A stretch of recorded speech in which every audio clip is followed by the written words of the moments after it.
In this video, we're going to discuss how we can properly mobilize our hamstrings. This is going to allow us to better hip hinge and lengthen the tissue in our posterior, which is going to help us maintain more of a neutral spine and lower our risk of going into lumbar flexion because we now have the adequate hamstring mobility to get into this important position. Learning how to properly hip hinge may be one of the most fundamental and important aspects of movement that you're going to learn from me.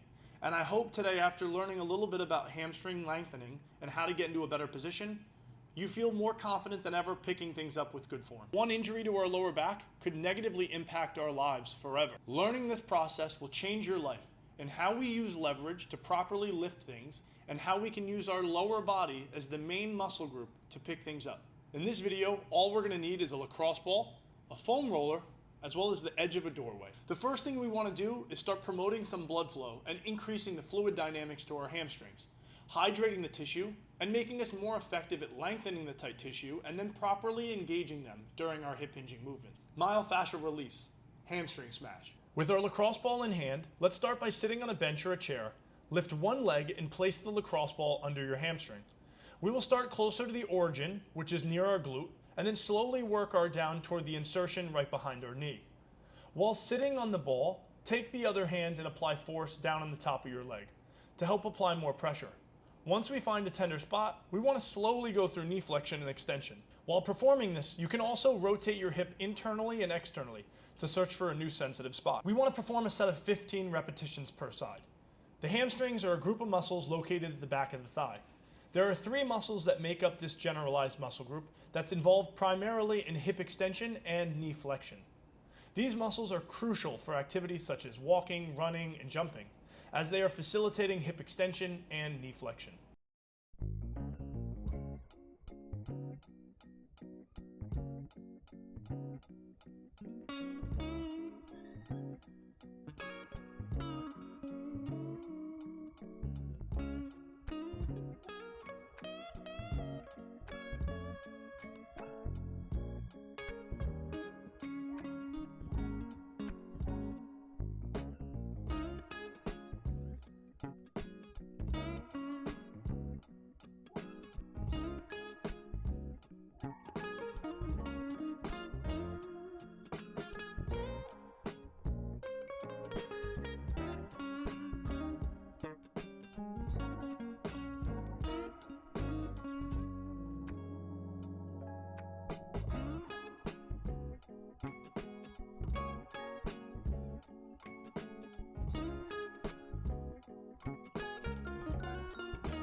Now, after providing blood flow and hydrating the tissue, we now want to try to lengthen our hamstrings by using a little bit more of an advanced technique rather than typical static stretching. Start by walking over to a corner of a wall or a doorway. Lock one leg out on the edge of the wall or doorway. With the other leg relaxed on the ground, scoot your butt into a position where you feel a mild but not intense stretch. We then want to alternate in 5-second intervals, pulling our leg off the wall, activating our quad and hip flexor, and then after 5 seconds of holding our foot away from the wall, we're going to try to press into the wall with a 70% effort. We will perform 8 repetitions of this protocol. Progressive Angular Isometric Loading, PAILs, and Regressive Angular Isometric Loading, RAILs, are techniques that involve both stretching the targeted muscle and then contracting the antagonist, or the opposite muscle. These methods help increase flexibility and strength in the targeted muscle. When we complete one leg, leave that leg up and let's let it sit in an active stretch for 20 seconds per side. This will now feel extremely relaxing relative to what you just performed.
Next, I want to activate our hamstrings and take us through a little bit of a dynamic range of motion with some of the newfound mobility that we've now created by stretching out our hamstrings. Start with your feet together. Take a large step forward, focusing on hip extension, and think of pushing them forward. While maintaining a slight bend in the back knee, simultaneously arch your lower back slightly while also reaching your arms overhead into flexion. After absorbing your energy into this position, now step backwards, stepping your same leg that went forward 6 inches behind your other foot. Keeping the front leg locked out and the back leg with a slight knee bend as you lower your chest to the ground and allow your lower back to round. Lift your arms behind yourself into shoulder extension to finish. After absorbing that momentum, continue performing this frontal lunge matrix for 10 reps per side. At first, this will feel extremely foreign with a lot of moving pieces, so perform it slowly. This is an extremely important movement pattern to master and one of the foundational warm-up routines I give to all my clients to quickly warm up a large variety of muscle groups.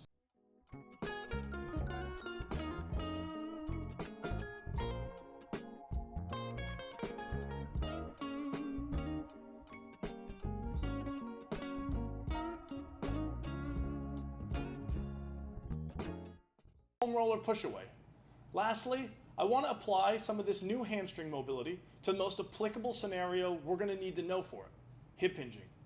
Standing about a foot away from a wall with your back to it, stand with your feet shoulder width apart. With the foam roller placed vertically in front of you, about a foot away, put both hands on top of it and start to initiate by moving it forward and pushing your hips back toward the wall. A soft bend in your knees is helpful while doing this. Do this while you push the foam roller away from yourself. Maintaining locked out arms and trying to hinge until your torso angle is level with the floor. Try and get your hips to touch the wall behind you while maintaining a neutral spine. If you can touch your butt to the wall, walk a few inches forward and continue to progress until you can no longer do so. Perform a set of 15 repetitions. The purpose of this drill is to ingrain in your head the concept of hip hinging while maintaining a neutral spine. The foam roller provides good feedback on how to properly counterbalance your weight, while the wall gives you feedback on how far you've actually hinged, and it will stop you from having too much knee flexion.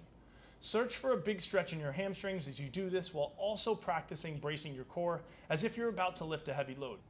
I hope this video has informed you of a tactic to lengthen your hamstrings so that one day you can increase the exercise selection that you can do to now strengthen your hamstrings and make sure you maintain a neutral spine when picking up a load at home or in the gym performing a deadlift.